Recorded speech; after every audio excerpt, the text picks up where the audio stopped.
Welcome to another episode of Reason for Truth. I'm your host, Stephen Garofalo, and today we're going to pick up with Sicilian proverb number 2. If you missed number 1, go back and listen to it. Actually, go back and watch it. Today's proverb from the ancient Sicilian Italian culture is, if the devil pays you compliments, well, he wants your soul. Quando u diavolulu te allusia, vole la arma. That is Sicilian for if the devil pays you compliments, well, he wants your soul. Meaning of this ancient Sicilian proverb's pretty simple. Be wary of people who are extra nice to you. How often have we experienced that, right? Welcome to Reason for Truth, where the truth comes first and, well, reasons come last, but where we're always and constantly learning because, listen, when we stop learning, we stop teaching, or at least stop teaching well. My name is Stephen Garofalo, founder and president of reasonfortruth.org, the reasonfortruth.Bible. We have both. Host of the Reason for Truth YouTube channel and podcast, and want to welcome you to today's episode. And listen, this is the second episode I'm doing in a series, which we do a couple of these a week. So this one is, I'm going to be doing a small series on this Italian or Sicilian heritage wisdom, Sicilian wisdom that passed on to Sicilians from generation to generation. As if you didn't tune in the last time, I'm from Sicilian heritage. My dad is from a town called Pozzallo, southeast Sicily. He was born there. My mother her grandparents were born in Marsala. We get the wonderful Marsala wine. But to be clear, listen, as an authentic believer in Jesus Christ, I fall under, first and foremost, the federal headship of Jesus Christ. Above all, that means that's God. But my earthly heritage, listen, the things I wear, I like the color black, like you see is my shirt, the food I eat, the way I treat people, the way I love people, and the way I expect to be treated by other people. Well, listen, that comes down to my heritage quite often, and that heritage, considering the history of Italy and Rome and Sicily and the Bible, a lot of the Bible, it really became part of what is Italian culture today. So to reiterate, I was born in the United States of America. I love America. And again, a lot of my traditions, as many of you are steeped deeply in your culture. Mine is Italian, very much so. When I was younger, my mom actually used to make her own pasta. And then she said when pasta came out in a pre-box, she said she felt liberated. But, things like sitting with people and fellowshipping with really nowhere to be, no specific clock to govern you, enjoying good food, good friends and family, loving people, and developing authentic relations with people. Well, that's just hallmark of typical quintessential Italian culture. Developing authentic relationships, friendships, family bonds based on love, loyalty, honesty, and respect. These are just some of the key ingredients to Italian culture. These are also things that most everyone loves about the Italian people and the Italian culture. So if you've not yet heard or listened to the first Sicilian proverb, please go back and do so. Again, my father was born in Pozzallo, a little town. It's not very well known. It's located in southeast Sicily, right on the Mediterranean, very beautiful. And his culture and his DNA and my mom's DNA certainly are part of me. And I hope that comes through here to honor them, mostly to honor God in all we do and all we say. And I appreciate you tuning in today's episode. With that being said, a lot of the Sicilian language, Italian language in general, as I stated last time, comes with age-old wisdom. I'm going to combine God's word with some of this proverbial wisdom, which I think a lot of the Italian culture and proverbial wisdom that came out of that really came from Bible text. So while I can't sit here and connect them officially, I think you could see the connection is pretty vivid, pretty evident. And again, this wisdom is passed down in a way that it expresses itself in language, in tradition, and actions, proverbial sayings, but really as well, I think that Proverbs in general get to the mind and the heart, and they seem to anchor there, as I said last time, as opposed to just being words, they anchor in the soul. So again, this series is intended to glorify God with all. Hope you get that out of it. So really today's truth again is that, I hope I'm pronouncing this right, quando u diavolulu te allusia vole la or el karma. That's Sicilian for if the devil pays you compliments, listen, he wants your soul. Meaning of this really to us in lay terms is be wary of people who are extra nice to you, okay? A godly pastor from years ago, Dr. Glenn Kinnick, once said to us back when I lived in Washington, D.C., he said, I've learned to be careful of two things. Number one, hallway requests. And number two, always be careful for those who greet you at the train. Didn't really get it at the time. Kind of better get it now. Took me some time to figure this out, but it became abundantly clear in years to come. He was really reiterating this proverb in a different culture, but it's timeless for all cultures to see that when people really have no reason, but they're extra nice to you, you should have some of your antennas up and wonder, why is that person flattering me so much? And we're going to see this is true. It happened in the Bible. Man, it happened to Jesus himself numerous times. And it certainly happened really, sadly enough, when he was betrayed by Judas, right? Judas betrayed him with what? The kiss. How sad. You see, he was reiterating this Dr. Kinnick, this age-old problem of really those who are unauthentically kind to you because they either want something from you or, listen, they want to deceive you or they want to try to get something out of you, use your words against you.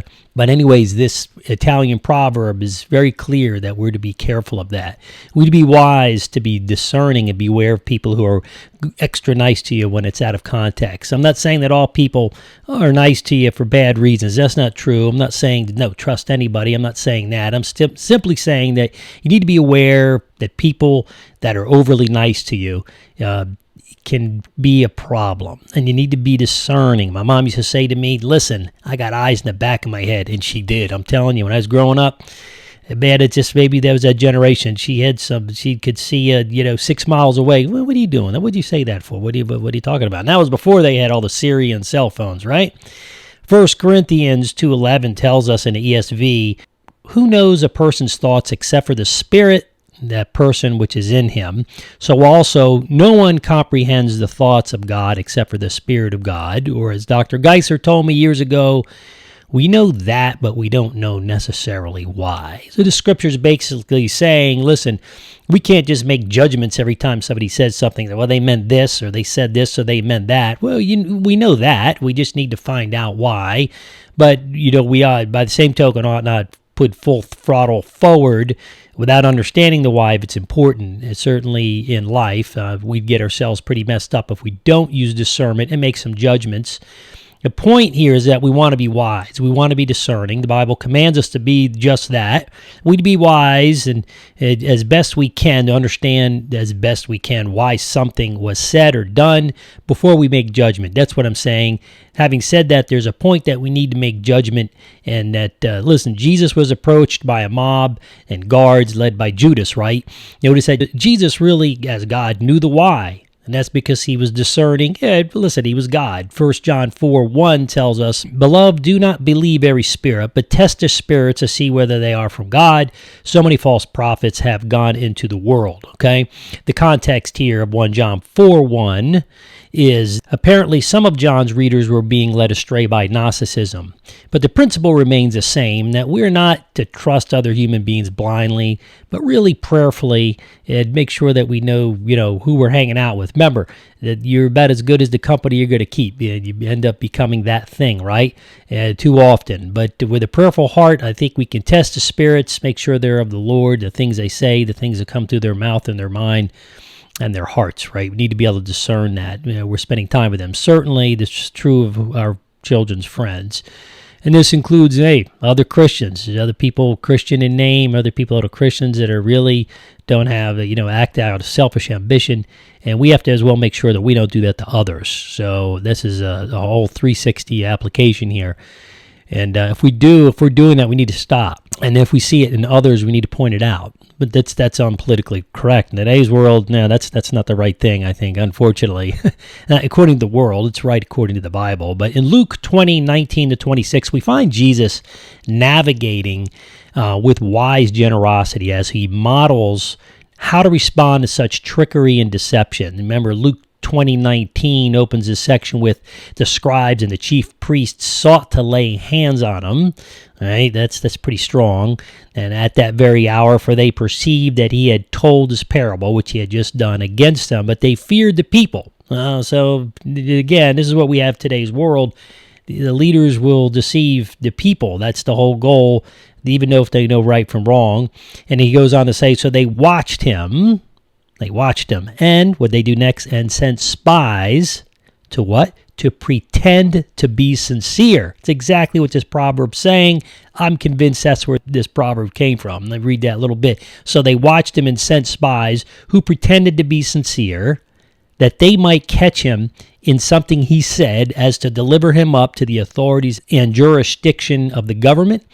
They asked him, Teacher, we know that you speak and teach rightly and show no partiality, but truly teach the way of God. Verse 20 to 21. Give me a break. They didn't believe it, so why did they say it? Let me pause for a moment to point out again. This attempt by the very religious and the religious leaders of the day, shame on them, being religious leaders and having the scriptures, they don't believe what they just said to Jesus, or they would have listened to Jesus in the first place. Notice that they sent spies, number one. Number two, they pretended to be sincere in trying to catch him in his words, trickery. They affirm, number three, that Jesus, that he teaches rightly. So why didn't they listen to him? Lastly, and why did they want to place hands on him if he's teaching rightly, right, and truthfully? Lastly, they tell Jesus that he shows no partiality, but truly teaches the way of God. So what's the issue is my question. So why didn't they listen to Jesus? Why didn't they correct themselves? Why don't we do that? That's a good question. Jesus paused and was discerning and made judgments that allowed him to expose the truth of what they were trying to get at. And in the process, Jesus turned the tables on them, considering that Jesus was in Rome, by the way. Where's Rome? It's in Italy. That's another reason why I just happen to think that within the context here, we are... Listen, we're speaking to this Sicilian proverb. I think this Italian proverb really came from the scriptures. Came right out of Italy, right in the same neighborhood. Listen, I have to wonder if Jesus was really thinking something similar to Quanu diabolulu te atelicia voli la arma. If the devil pays you compliments, he wants your soul. I think he was. He was probably thinking, be wary of people who are extra nice to you. But listen, they don't stop there. Let's look more deeply, really go to verse 22, where they try to trick Jesus and wrongly catch him, saying something that they will in turn use out of context in effort to persuade, persecute, and prosecute Jesus. And they ask Jesus in verse 22, is it lawful for us to give tribute to Caesar or not? But he, Jesus, perceived their craftiness. They were not unable to, in the presence of the people, to catch him and what he said, but marveling at the answer, they became silent. You want to silence others if they're being untruthful, just give them truth. Make sure you do so with firmness, but in love. That's Luke 20:26. But the religious scribes and chief priests, they didn't give up there. They tried once again, moving up a few verses, 27, to try to put Jesus in a conundrum where he would have to answer their question in a way that would make Jesus look stumped, whether he was or not, to try to make him look stumped and make him look non-credible. See, in the presence of the people, verse 26, this is kind of what we call in logical fallacies the Scarecrow Fallacy, which is a logical fallacy whereby someone takes their opponent's words out of context to use against them, really in an effort to show a conflict between what was said or perceived to be said and the actual truth, or what's perceived to be the truth, in order to destroy their credibility. See this in politics all the time. You can hit the argument and kill the person, right? Well, he said this, the argument was wrong, maybe he made a mistake, right? Not Jesus, but in outside of Jesus, and then all of a sudden the person just, well, you shouldn't have done that. That seems to be the way of politics today. Now, the Scarecrow Fallacy is enacted when someone cannot win their argument based on truth or get what they want despite what the truth actually is. As a result, listen, they're able to misguide people in the audience to believe a lie because the argument's framed up as logical. And that's a logical argument, but it's untruthful. People say, well, when I do that, people say, how could it be logically valid and not true? Because it's like this. If all men are four-legged animals and Steve's a man, then Steve's a four-legged animal. That's a valid argument. No, the only thing is untruthful because all men are not four-legged animals. Now, listen, ladies out there probably saying, well, I would disagree with you. You know, I'll give you that for the moment, but we're not there. That is, it's not truthful, so therefore, if we said all men are two-legged creatures, Steve's a man. Therefore, Steve's a two-legged creature that's truthful and valid. You see what I'm getting at? You could apply that to Scripture. You could do that to politics, whatever you see. See, the argument or the assertion can be logically valid but untruthful. So what? Why? What does it have to do with today? Well, it's important because this type of deception often goes hand in hand with this false flattery and inflatable compliments intended to harm really another person. Remember, if the devil pays you compliments, he wants your soul. And if you get a promotion at work, congratulations. If you make a lot of money, congratulations. If you win a gold medal in the Olympics, listen, congratulations. When you add these things to godly, humble servant leadership and a humble character, get something incredible. You get a tool that's going to be incredibly used by God, okay? When we use the things God's given us, whether it's money or abilities to the glory of God, and we don't need a lot of flattery. People just say, man, look how humble he is. He just went and did it. When we flatter other people unrightly, listen, this is what we're doing. So remember to be wary of people who are extra nice to you. And let's make sure we're not flattering people unrighteously. So this is where it all starts. I marvel when I see people doing this with me, as I'm always gracious with the on the exterior, as the Bible calls me to be, and my wife holds me accountable to be, as best she can. Being Italian, we tend to be pretty direct, but, people have said to me on occasion over the years, Steve, I've never seen this side of you. And the reason that's true is because I try to give people the benefit of the doubt, and because a lot of times that creates some pain and some hurt, but I gave them the benefit of the doubt. But don't think I don't see through the emptiness, because I often do, but I also don't want to just count it against them, because I don't think that would be fair to them. It's certainly not what God calls us to do, and we don't want to jump the gun and make unrightful judgments on people. So you give it some time, and then when the time comes, once you know, that you don't get mean about it, you just deal with it. So I'll leave it at that. Truthful and authentic in the long run. That's the key. That's the key to real friendship. Loyalty, fidelity. I see through people that are false in most cases, because I know, to be wary of people who are going the extra mile to be extra nice to me when it's really unwarranted. I would never want to be rude or destroy an authentic friendship because of a miscalculation or a misjudgment. So I put my soul out there with two eyes open, and once that trust and that credibility has been built up and earned, which often takes years, I can then rest with one eye closed, right? I had a friend of mine years ago in seminary, and my wife and I didn't have any children. We were... We both worked, and I've been sermon. Dr. Leventhal said in class, we're not very good at taking care of our own or how we treat our own. And so I took it to heart, and there was a good friend of mine, and we were helping him out as he had sold his house to go to seminary, and we felt that to be just a great thing to help him out with some groceries, and his wife wanted to know why we were doing that. At the time, I was a little offended, being Italian, and I'm helping you. You're my friend. I said, that's what Dr. Leventhal said in class. That was a good answer for him. But I look back, and his wife was wise to ask the question, right? What does he want from you? That was one of the questions. So now I'd like to look more deeply into perhaps one of the most vivid examples of quanu u diavolulu te alucia voli la arma. Right? If the devil pays you compliments, he wants your soul. Jesus hit this, got the experience, just I think worse than anybody in the whole universe. Listen, he taught us, I think, really to be wary of people who go to extra mile to be nice to you, and Jesus called it as it was, right? Any one of you who have read their Bible knows the story of Jesus' betrayal by Judas. If you haven't, you need to probably be a good idea. Go ahead and do so. I'm going to use a couple. I'm going to use the book of John, and also as well use Luke to illustrate my point here, because you get the Gospels, different accounts, same account, not conflicting but complementary. And so please turn to the book of John, chapter 13. Opens with instruction by Jesus, the Son of God, concerning forgiveness, in 13, 1-20. This chapter opens with Jesus washing his disciples' feet. Really, something only a servant, especially in that day, would do. Not nevertheless today, but in those days, feet were dirty, man. They were walking around in the dirt and the sand, and everything was dry, and didn't have like showers or feet. They didn't have pedicure places, manicure places. Imagine that the Son of God, Jesus Christ, voluntarily tells his disciples, sit down, gets a bowl of water out. He starts washing their feet. What is he doing? their feet. What is he doing? He's demonstrating biblical servanthood. After Jesus washes his disciples' feet and he explains to them, the greatest among them must be the least among them. That's the point.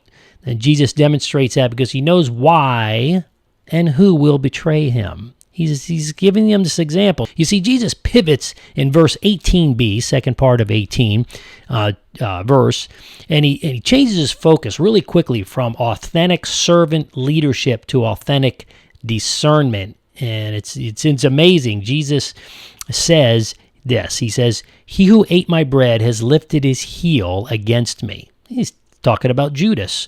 See, Scripture goes on to say, after saying these things, Jesus was troubled in his spirit. And he testified, "Truly, truly, I say to you, one of you will betray me." Verse 21, how much it hurts when we've done that to somebody else. You have to think about that. How much it hurts when someone betrays us. Let's not do that to others. That's why he left us the two greatest commandments, man. Love the Lord your God with all your heart, soul, mind, and strength. And second is like it. They're really one commandment, and that's to love your neighbor as yourself, believer and non-believer.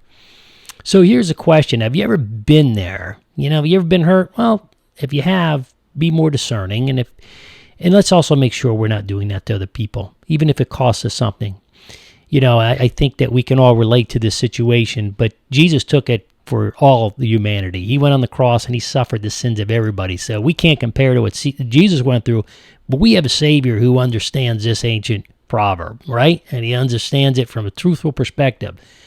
But again, have you ever done this to another person? Let's make sure we make good with that. Imagine Jesus spent 3 years of his life with Judas, with all his disciples. Judas, day in and day out.